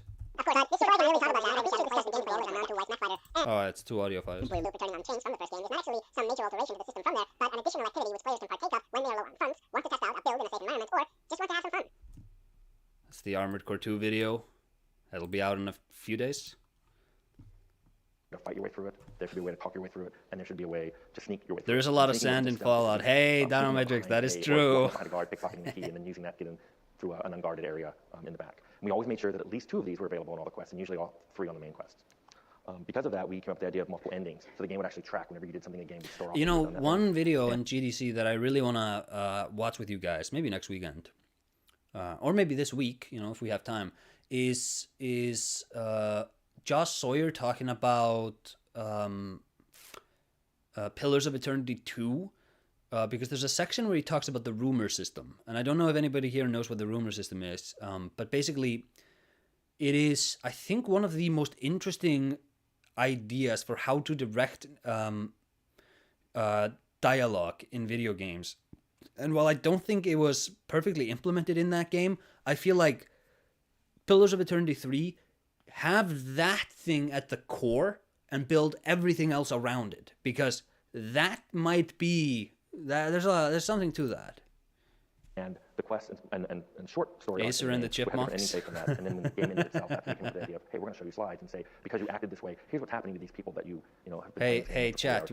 Which Acer is getting the best head? People junked down or shady sands or the hub, and some of them were pretty horrific. They were like, these people all died because you took their only source of water from them. And we heard later that people would get these slides and then they replay the whole game because they didn't want to see that slide. They couldn't live with the idea that they'd kill off an entire population. I like that. We didn't like morality. Like I said, I loved Ultima games, but I felt like they imposed too much of a you will be a good person. And I'm like, I don't think people want to badly. I just want them to live with the consequences of whatever they do. This was a big thing in the game. It came right out of the Wasteland. It is sort of an interesting thing because morality systems, they sort of begin in role-playing games just as a means for like storytelling. It's actually really good for storytelling that you just have a morality system. But in terms of playing through a world, there is no actual morality system in real life.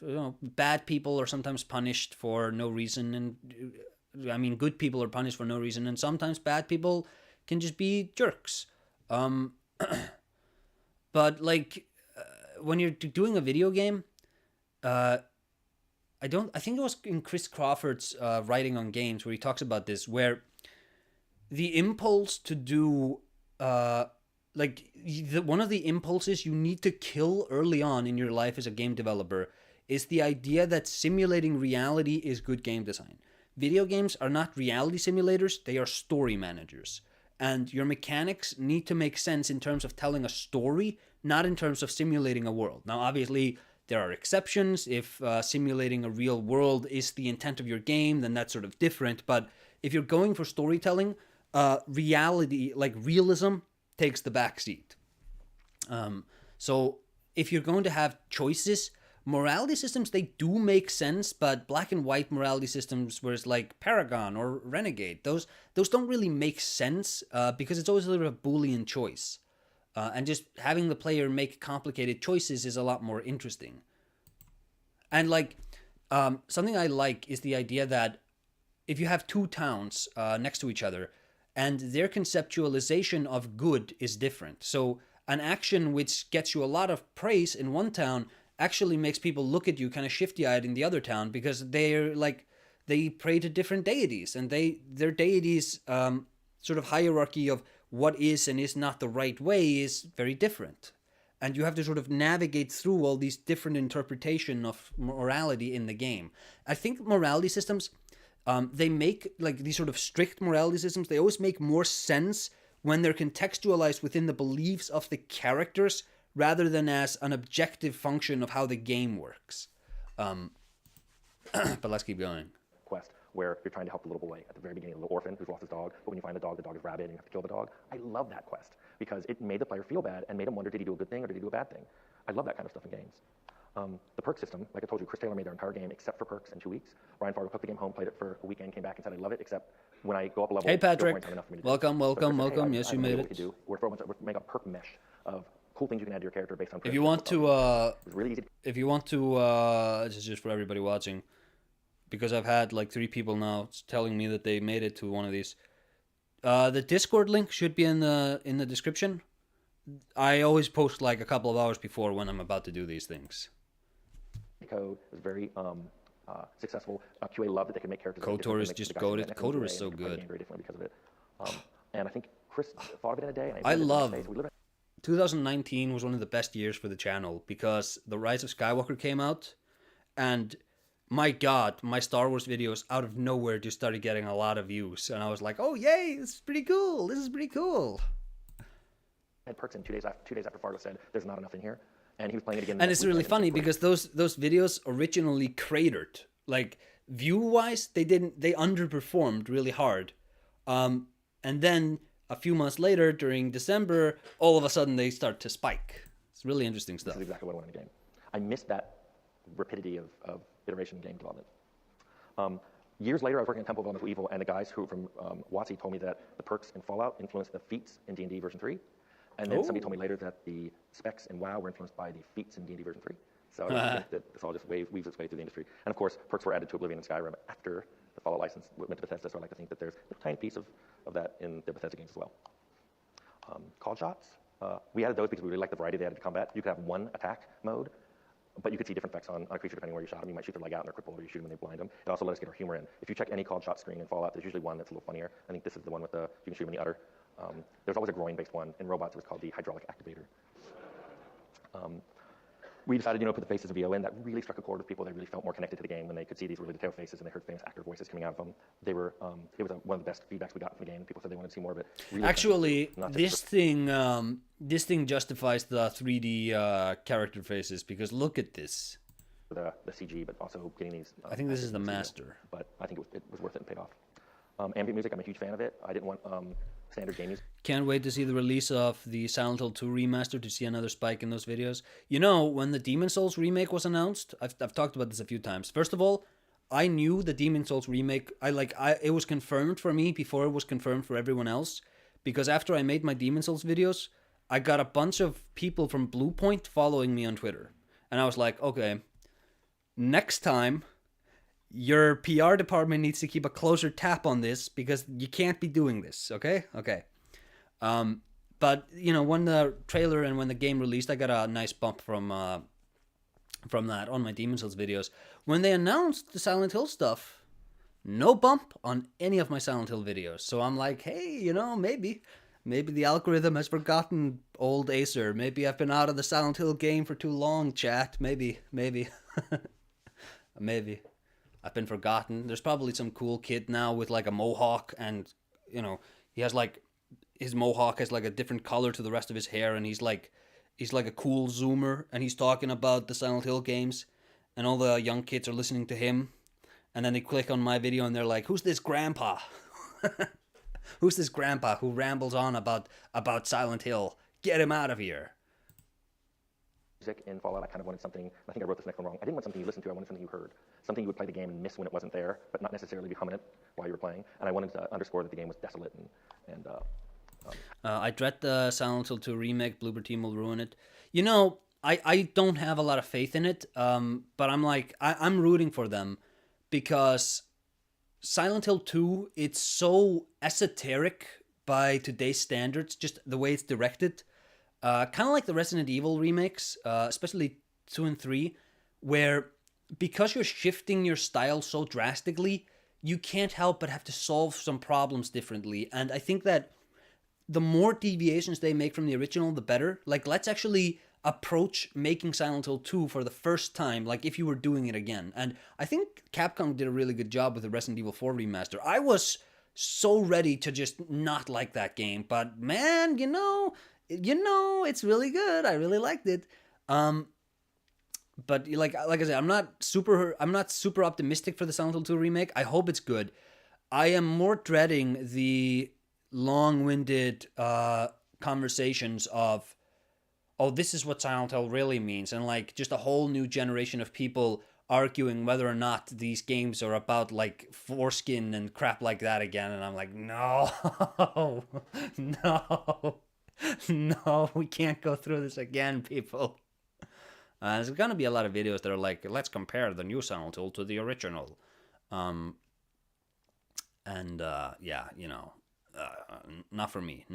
I feel like, it's fair, but I like those compare it to the original games when both games are good. So it's like Super Bunny Hop did a video comparing Resident Evil 2 Remake to Resident Evil 2 Original, and it's like, well, these are both well-made games, and it's really interesting to explore their differences and how the format of both games sort of imposes different best practices on them, and how they solve the problem of how to best tell the story of Resident Evil 2 when they play so drastically differently. But if one game is bad and it's just like, yeah, well, the original Silent Hill 2, that was a Giga Chat, and the new Silent Hill 2, he is the small people, he's the Cheems or whatever, he's the crying little Apustaya. It's like, no, thank you. I don't want to watch that. That's weak. I generally don't like those sort of medias that are just like putting one thing down. That's why I made a video about that for Sonic many years ago, and I've never really done that again. And I kind of actually did that for Amnesia and Outlast, even though I did like both of those games. Where I don't I don't get the appeal of just like for 2 hours or something shitting on a thing. I feel like that's so unproductive. Anyways, let's keep going. Sad undertone to the thing. Again, marketing wasn't sure. They came in a few times and said, "Are you sure you want this music? Because it's kind of depressing." And I said, "Have you played the game? It's The Shang video about the foreskin. The Wang video. The development process that I think paid off really big is that vision statement that Chris wrote. Hey, them. People on the same page. When we were Game talking about the late. game Was with them. watching election night. You we were also ended watching up- the election instead of me. I feel betrayed over here. You know. Did reuse software. That OS abstraction library was awesome. It really paid off. It went into about a dozen other interplay games. Nah, but Watch it. welcome, It was in welcome, games welcome. We from have, Censorship like, Academy to Max probably like to, half an hour left. Bomberman. I mean, widely different games all use that. We ended up using a movie player that was written in-house and was used in a lot of different interplay titles as well. We ended up pulling a script engine out of Starfleet Academy. When we gave them the abstraction library, we took their script engine, and then that percolated to a bunch of different games as well. Said this on Twitter, but I'm waiting for the HD Peen and Silent Hill 3 remake. Yeah, you know, if they decide to remake the first game and the third game, first of all, I think that the first game is probably the first one is my favorite. Even though I don't think it's the best made, it's just like the most experimental of the games. And it's so much less refined, but because it's like, it's so unpredictable, and it's like, this is such a weird experiment. Anyways, I think the first game, remake that's a slam dunk. I don't, like, you would have to be spectacularly bad at game design to remake Silent Hill 1 and not have a great game on your hands. But by the time they get to Silent Hill 3, if they do it, I think it's gonna be really, really difficult to not make Heather really unlikable. And, like, because Heather is so fun, she's such a great character, but if... I'm imagining, because if they go the way of, like, no, it's more dark and dreary than even the original, then she's just gonna, like, I think the sort of impulse to make her a really sort of dour and, you know, sort of, I'm too good for this, too cool for school sort of character, like, oh, she can be, you so need to be careful with that, because if you write her wrong, this is the worst character in the world, and she's the main character. And, like, it's so dangerous because she was so well delivered on in the first game, both the performance and the writing. It's so top class. It's like, you know, people talk about, oh my god, they put Ellie in The Last of Us, and now video games have well-written women. It's like, did you play Silent Hill 3? Are you kidding me? It's so much more emotional, the relationship she has with her father, than the relationship Ellie has with Joel. And it's like, it's such a good performance, and it's like such a great character. And oh, I dread it, because they can cook it, they can overcook I it. want to talk about the game. We treated Fallout as an experience from the moment you saw the box, which was fashioned to look like something I don't you want find them to in the world forspoken Fallout, her. look like a lunchbox. Yeah, I'm not sure. exactly. I like making her like yeah. I don't know what they call that. It's kind of like when Harley Quinn, you know, when Harley Quinn first appears in the animated series, you get like great episodes like Harley Quinn 8 and Mad Love. And what's so interesting about Harley Quinn, and I think I talked about this recently somewhere, is that she's kind of like the female Victor Fries, where this is a really tragic character. She's like a doctor, and she's psychologically manipulated by the Joker, who utilizes her daddy issues because her father abandoned her or something. And he's like, this evil maniac twists her mind, and he takes this highly academic, like, she's a super gymnast too. She's like just a superstar. She's a great athlete. She's a great doctor. She's a super genius. She's like and she's so young, and she's just like one of the greatest people in the world. And he manages to twist her, and he tricks her into dressing like a clown. And it's just like, this is so humiliating for her. But when, like, you look at Harley Quinn now, and she's just wearing like a thong and a little bikini, and she's super sexy, and it's like, no, you know, actually, this isn't good. Like, transforming this tragic character into a sort of Bugs Bunny character, it's just like, you have taken everything interesting about this character and thrown it in the trash. It's like imagine if Victor Fries, they were like, yeah, you know, he's gonna get rid of that lame ass wife of his, and he's gonna become like Andrew Tate or somebody. And it's just like, no, actually, that doesn't make the character more interesting. What's interesting is that, like, Harley Quinn is interesting when she is kind of pathetic, and it's tragic that the Joker is just kind of ritualistically humiliating her by having her be complicit in his crimes. And I feel like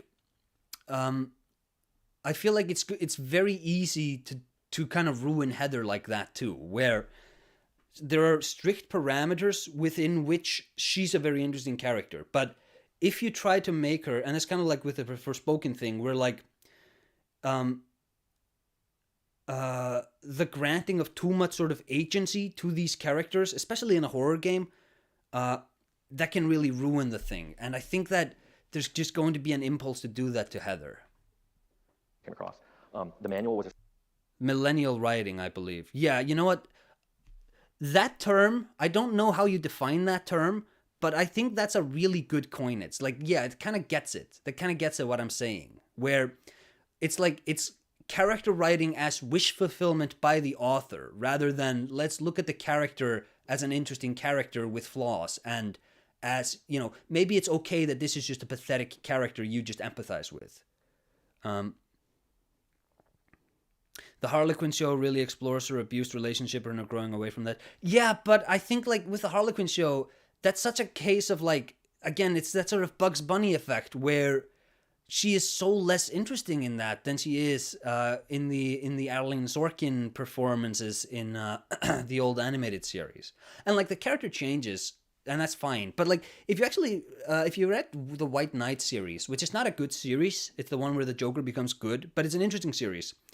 There's a moment where the Joker has been like reformed, and he goes to his lair and he meets Harlequin, and he's like, "Who are you?" And Harlequin's like, "It's me. It's Harlequin." And he's like, "No, it isn't. Where's Harleen Quinzel?" And she explains to him, "Oh yeah, you haven't talked to her in like 3 years." And it's like, "Oh, Harleen Quinzel stopped being Harlequin like 3 months in, and this other girl replaced her." And the Joker didn't realize. And I feel like if you want that sort of zippy Bugs Bunny Harlequin character, that's the way to do it. Like Harlequin is Harleen Quinzel is the first Harlequin. She quits. This new girl takes over the role, and then you can have the Harley Quinn that's in the Suicide Squad. But anyways, but like because I don't think Harleen Quinzel works as both characters. I think that she's much more interesting as the former, and the moment you make her the latter, you kind of ruin all of the interesting stuff about the former. You know, when you eventually get outside, how you deal with radiation and viruses and giant rats. The logo, this is not the Interplay logo. We redid it because we thought it fit the 50s style. To be a new Harley Quinn apologist, the Poison Ivy Harley Quinn comic run made a point that Harley felt she needed to take her sexiness back after being with the Joker.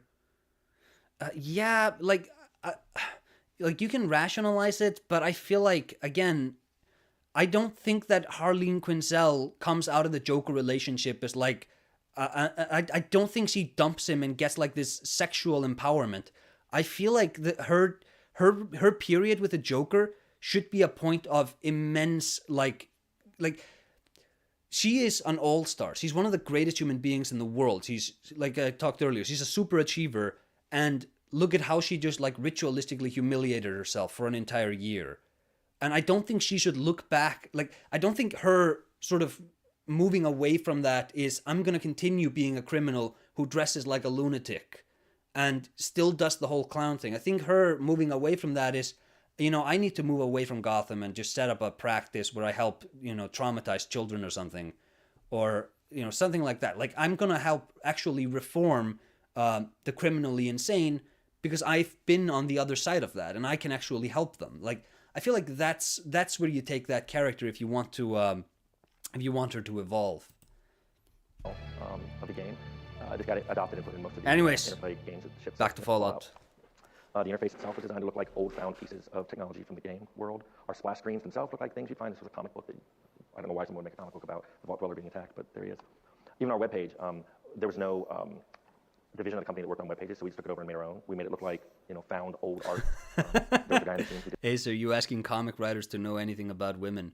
You know, I like Alan Moore's writing, but I only like the writing he did in like the 80s, like Marvel Man and Swamp Thing and Watchmen and V for Vendetta, because like after the 90s, he basically just started writing about lesbians, and every comic he wrote is just like, here's a story about lesbians, and I'm like, could you just write something interesting, you asshole? Just like stop writing these lesbian stories for 10 years. I think he did The Lost Girls for like 12 years or something. It's ridiculous. did the level design, Scott Everett's for the game, and then he turned around at night and he do all of our web page design. And yeah, I don't think that's one thing I wanted it's to really tell interesting everybody. This because team was Alan amazing. Morse, They were incredibly he was really good at talented. They writing worked women really long hours, much insane earlier hours. on in his And career there than weren't a lot later, of I egos on the think. team. If you ever find yourself on a team like this, stay with it. And we all were making the same game. And I've worked on different games since then that maybe not everybody on the team was trying to make the same game. Everybody who worked on Fallout was making the exact same kind of game. There was no disagreements, for the most part, maybe the time request, about what kind of game we're making. And that was just an awesome experience. And it's something I actually miss. You know, we need to find a GDC talk on one of the Arkham games, and then we can just talk Batman for 2 hours. I feel like that needs to happen so that we don't start interrupting all of these conversations with inane Batman rants every now and then. Because I don't think this is the first time we've done this. That's all I want.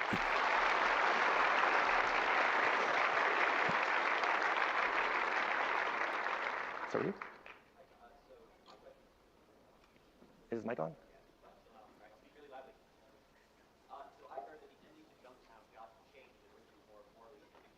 Yeah. Bro, you need to speak into the microphone.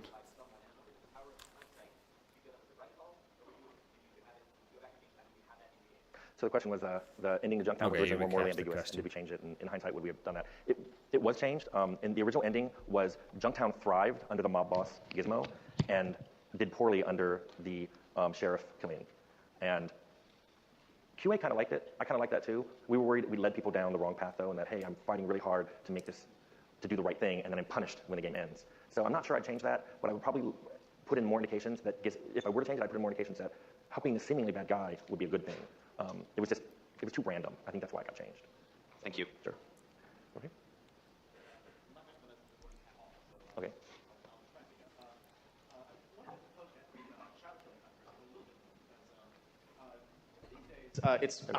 There we go. Ah, Okay, there so we I go. wanted to poke at the child killing thing a little bit more because these days it's basically a given that if a player-controlled character in any game can harm or especially kill a minor, the ESRB treats that as an automatic adults-only rating. You know, it's basically the equivalent of hardcore porn. Did you guys get a lot of static and threats from the ESRB? Oh no. You can kill kids in Snail, I just realized. Yeah. They actually don't have kids in Grand Theft Auto. Did you know that, chat? Did you ever think about that? SRB of the era of that scale, or do you think Fallout kind of pushed for that? Or Science 10 basically, out I'm of wondering how 20. much sort of drama there was behind that choice. It didn't cause much drama for the U.S. rating. People saw it and said, well, that's M. But I mean, you have to remember there was a lot of violence in the game. It was just considered part of the genre. In the U.S., we see movies like that all the time. Overseas, it's completely flip-flopped. In America, we see a lot of sex and violence, but we don't see like nudity. Yeah. In Europe, it's the exact opposite, and they don't care about frontal nudity. But you know, the level of violence just, I would say, disappoints them that our movies tend to be childish like that. Yes. I think it fit Fallout. I thought it would be okay to have it in Europe. Unfortunately, Yeah, that is so weird. Where like in an action movie, you can just have a character shoot a kid in the head, and like you can make that, but you can't do it in a game, because when you put it in a game, all of a sudden it's different somehow. Ridiculous. I don't remember the name of it, but there had been a shooting or a Chad, I'm not weird. I just want to shoot kids in video games. something happened in Europe right before Fallout was rated. I don't remember what the tragedy was, but that pretty much made the entire ratings board there just go, we won't even consider it. It wasn't dramatic. It was like, you won't have this game, or we're rated, whatever that rating is that you have to go into the store and ask for. Yeah, I also don't like this whenever these rating, like, obviously tragedies are tragedies, and when something bad happens, something bad happens. I think there was like a shooting in America right before, it was when Sony was showcasing Spider-Man and Days Gone in like E3 or in a Sony press conference or something, and it was a really weird thing where Sean Layton, he entered, like in the beginning of the show, he started talking about the shooting and how bad he felt, and like Sony's condolences are with everybody. And at the end, they showcased Days Gone again, right? They showcased more of that game. And it was really weird. And later we learned that, originally they were going to promote a preview Red Dead Redemption 2. And they probably, like, they cut it because of the shooting that happened. And it was like, it's not 1990 anymore. You can show a violent video game after some tragedy, right? People aren't connecting the two.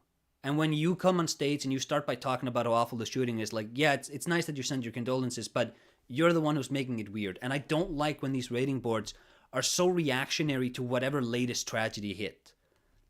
So, like, there's a bomb that happens in like, I don't know, some cafe in France, and all of a sudden, for 2 months, every game that goes to France needs to be super, like, you need to sort of walk around. Is there a bomb section in a cafe, or do you have like an immersive sim that has a cafe in it, or like you have a Hitman game and there's a cafe in the corner and you can drop a bomb there, and it's like you need to be very careful because of the sensibilities. And I'm like, you don't need to do this. I think this has never really been warranted. I think this is like just oversensitive rating boards, which by and large I think have way too much power. And like I like them as like, you know, if you want a rating, you should be able to go on the internet and Google, is this game okay for me? But to force these games to go through these ridiculous like trials of whatever, like, is your game lucky enough that it doesn't just accidentally happen to sort of somehow resemble a tragedy that happened recently? It's like ridiculous. Out from under the shelf in a brown paper bag. We didn't want that, so we just took the kids out. I'm guilty of modding killable kits for Skyrim, mainly the ones that sends assassins after me. You know, you're guilty of modding. Those are the most killable kits ever made for video games. Yeah, I'd like to ask about the team's approach to player choice, and just was there any systematic design to it, or just kind of ad hoc?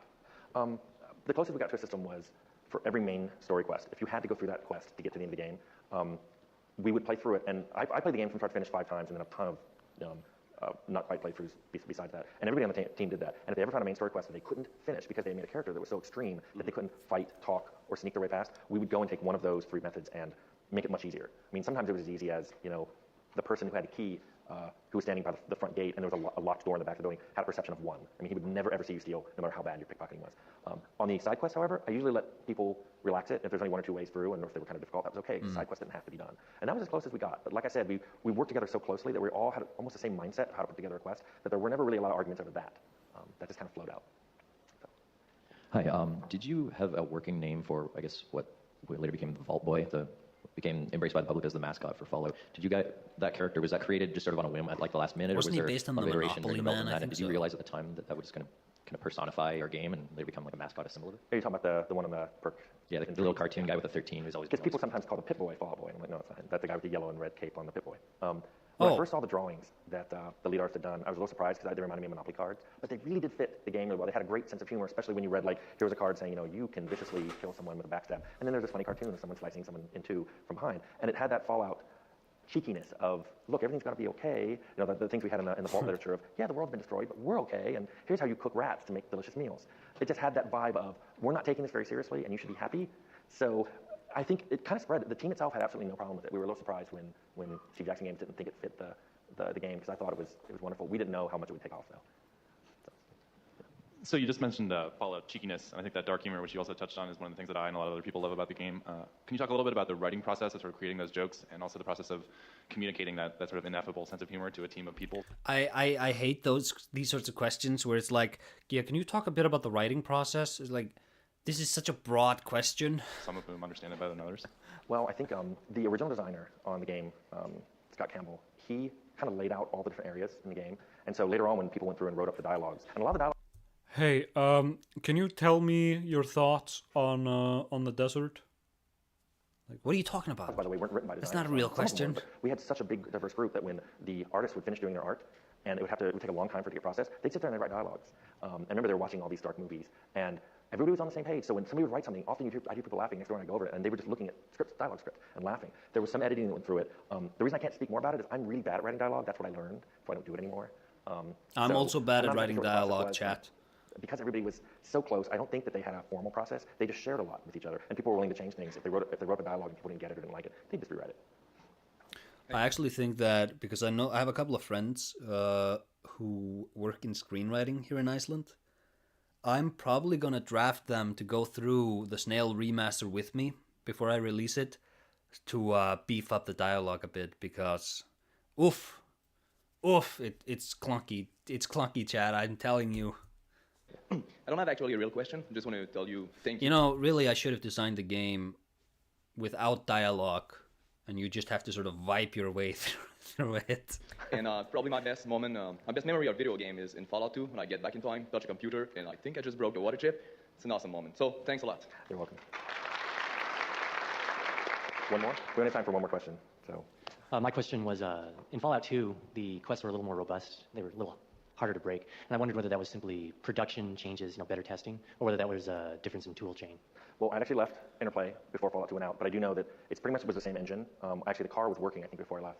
So it was really that you had a group of people and they'd all use those tools for years. So it was very easy to go back and make a whole bunch of new content with tools that weren't evolving and had a lot of the major bugs taken out of them. So I think Fallout 2 was just a lot faster to make. And also there was some new influx of people who had really cool ideas for things that could be done with the engine that we didn't see maybe necessarily because we were so close to it. So it had that great mix of established tools where people know how to use them and some new people who were just, they got the humor and they got everything spot on. And I think that's why Fallout 2 actually scored higher on its review ratings. And they were also excited to work on it. Thank you.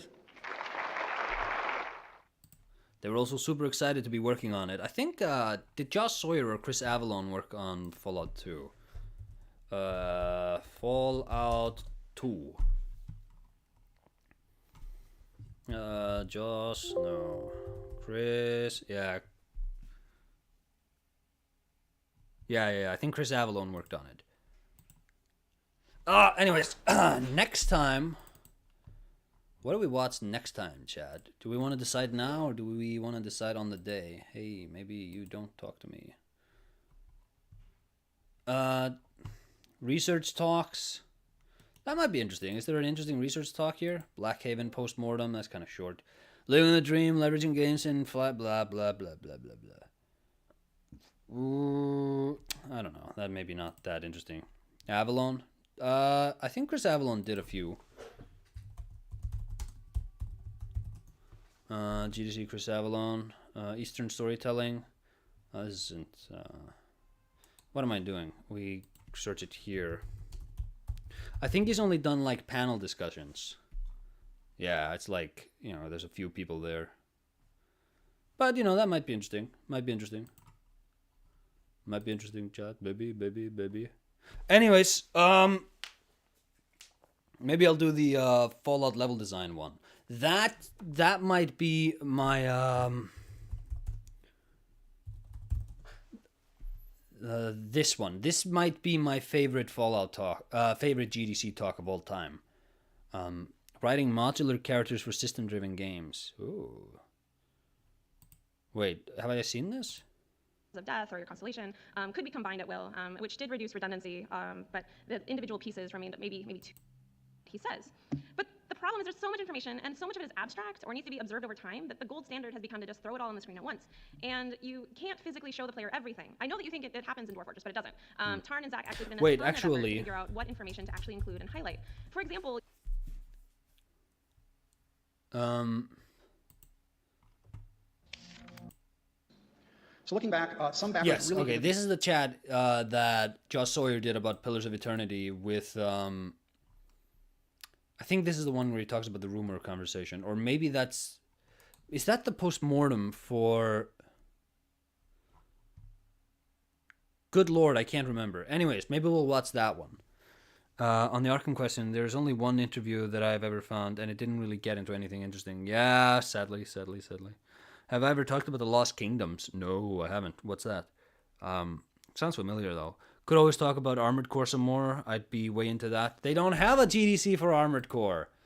I don't wanna say that this is a racist institution or anything, but I think the only major video they have here in from Japan is the Zelda one, the Breath of the Wild one we watched.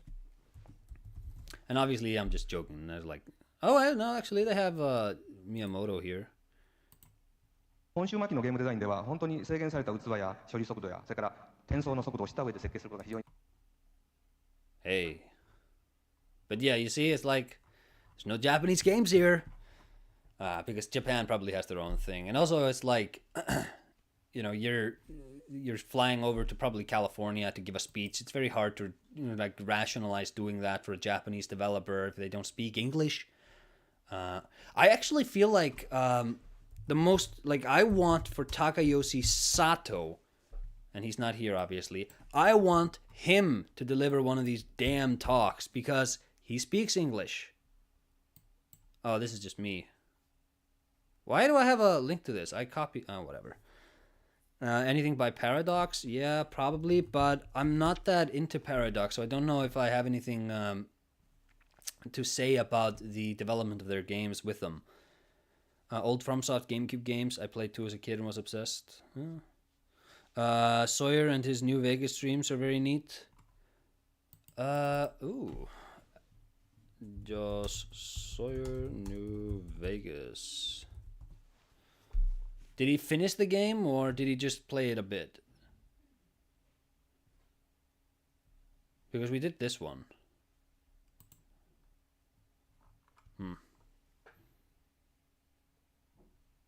Harvey Smith might also have a good level design talk. I'd need to look. Designer of Deus Ex, yeah.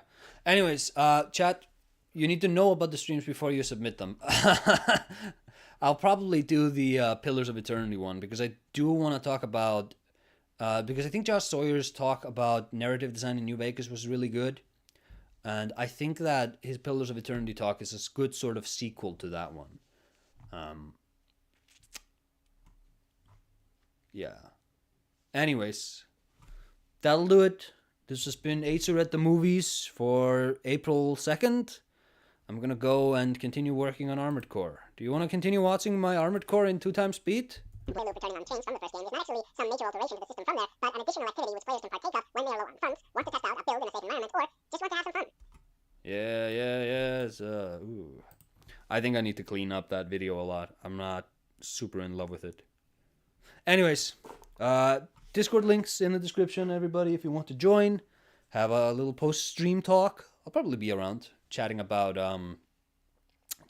Fallout a bit. And yeah. Thanks for coming. Bye-bye.